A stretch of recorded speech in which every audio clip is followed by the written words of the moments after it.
Folks, some sellers have no chance. I'll get into that and then the latest home prices and insights for the Peel and Durham region for week ending November 13th, 2024.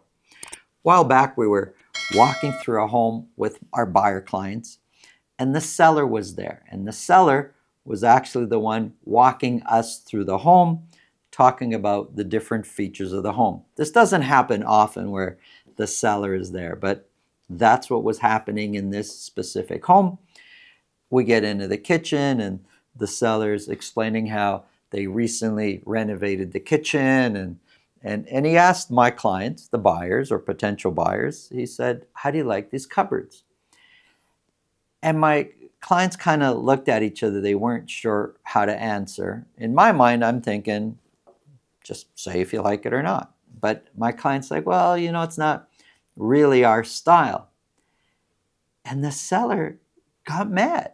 And what do you mean it's not your style? This is the most modern thing. When we went through the showroom, this is like the most expensive thing we had. And the salesman said that this is the most common thing that people are ordering today. And went on a bit of a rant how there's something wrong with my clients that they don't like the new kitchen cupboards. I had to jump in to kind of calm everything down and just basically chalk it up to personal preference. And yeah, the cupboards are really nice. It's just personal preference. Some people like. Anyways, I calmed the situation down and we continued on with the showing. And as we went in different parts of the home, the seller would introduce something that they recently renovated. And how do you like that? And this is that. And from then on, my clients loved everything. No matter what the seller said, they loved it. Oh, this is nice. Oh, yeah. Oh, this is great. Oh, good color, good choice. When we're outside, it's somehow, in my mind, I'm thinking, wow, I think my clients really liked everything except the kitchen cupboards. And so I'm speaking to my clients without the seller. We're outside the house now. And I said, well, apart from the kitchen cupboards, it sounds like this home has a lot of things you like. And they both looked at each other and said, actually, no, there's a lot of things we didn't like, but we didn't want to get the seller going again. So my clients even fooled me.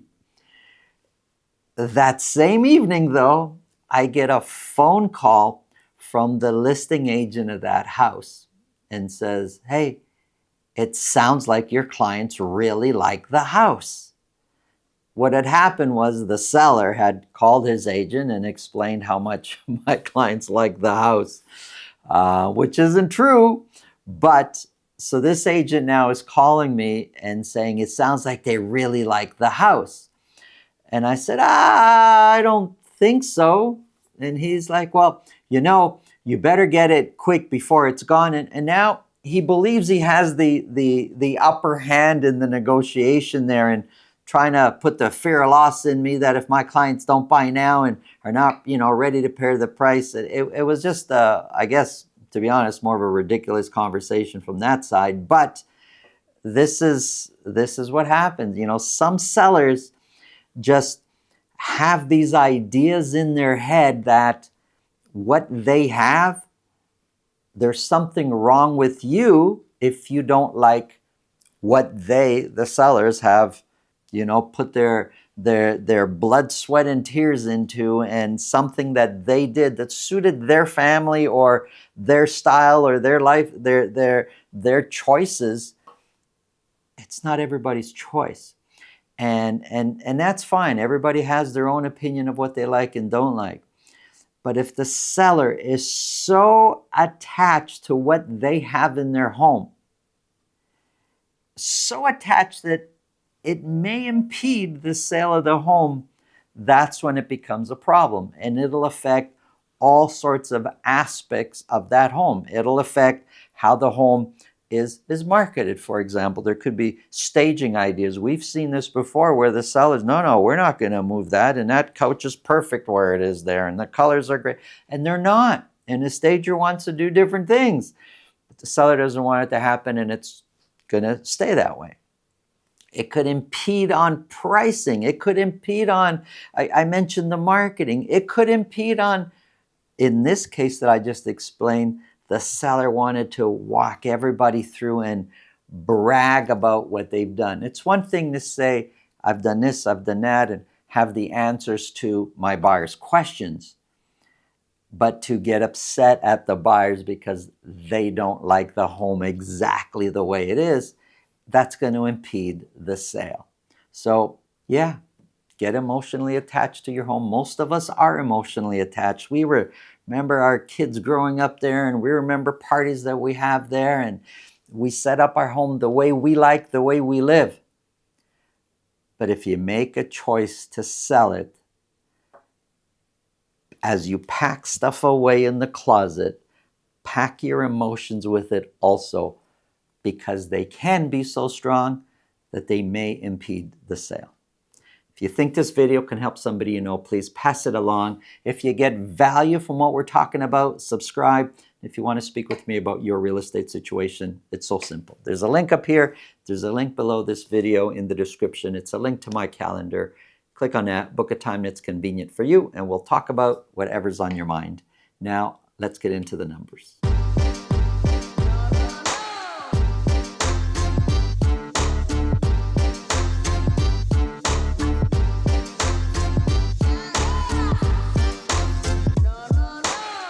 Folks, we're about to talk about the data for detached properties in the Peel region and Durham region.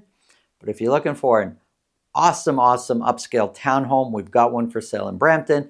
And if you're looking for a detached property, beautiful with great value, we got one a bit further out in Kitchener. Both links will be on the screen at the end of this video. Let's get started. Here's a quick summary. Now, what I've done here, we're going to be focused on detached properties only, Mississauga, Brampton, and Durham. And if we look at, I've put a line here where the fall market would basically start compared to where we are now. If we look at Mississauga from then to now, Mississauga looks like prices have actually increased over the fall season.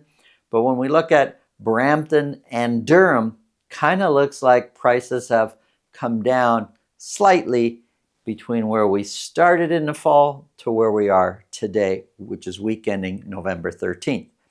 Let's start off with Mississauga. Again, folks, just detached properties only for the city of Mississauga for week ending November 13th. 34 detached properties sold. I would say sales maybe are starting to come down now. 4 of those were at $2 million or more. Average sold price, though, since the beginning of October, kind of looks like average sold price are starting to trend up. Average sold price for week ending November 13th is $1,508,000. 1,508 is 12% higher year over year. The median price is 6% higher. The dotted line, that's a 4-week moving average. And if we just take, say, October onwards, yeah, I would say that average and median are trending up, but slightly. Like you could barely see it. Medium actually is, well, yeah, it's kind of coming up. Both are trending up, but slightly. You barely notice. 34 were sold. 15% sold at list price or more. 95 were listed. Active listings, they're trending down. I mean, if we look at end of September, we're at 752. Now we're at 672. So yeah, they're coming down, but barely noticeable. Very slight decline in active listings. Months of inventory jumped up a bit, sitting at 4.6 months of inventory. Pretty much a balanced market when it comes to detached properties in Mississauga. Here's Brampton. 55 detached properties were sold. No properties sold at $2 million or more. Now 55, if we look at basically the whole fall market, 55 is pretty consistent with sales. So we're really not seeing sales go up or sales go down. 55 is pretty much consistent with what we've been seeing. Average sold price down from the previous week to $1,128,000.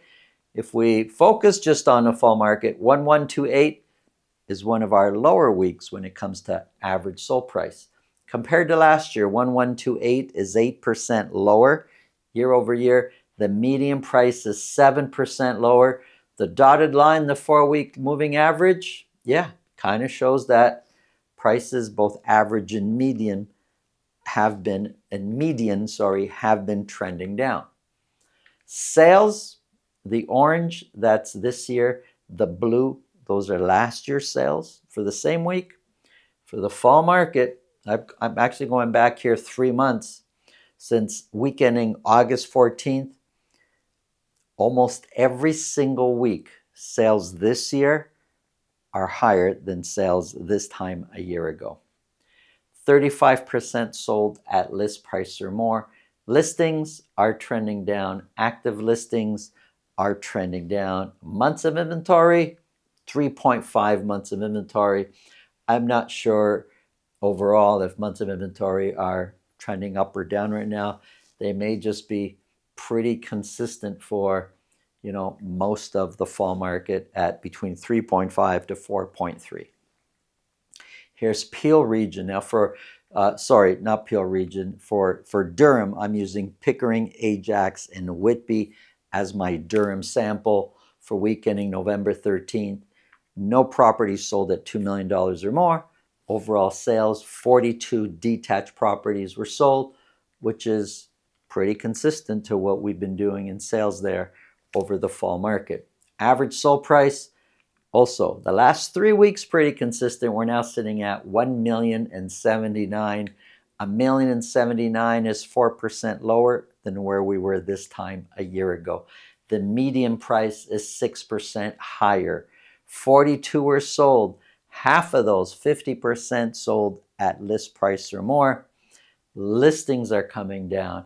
Active listings are also coming down. There's fewer available for sale. Still a lot, but fewer available for sale. Months of inventory, pretty consistent. We're now sitting at 2.4 months of inventory. So categorically speaking, 2.4 would be in a seller's market. It's not an aggressive seller's market, however. Here's a quick summary. Months of inventory. Pretty much a balanced market, depending on where you're going, property type, price points. Pretty much a balanced market. You will see, especially in the Durham region, which is typically more aggressive, more active, you're gonna get from time to time into competition in buying properties. Thanks for watching. Now check out these 2 awesome properties we have for sale. The links will be on my screen. Have an awesome day.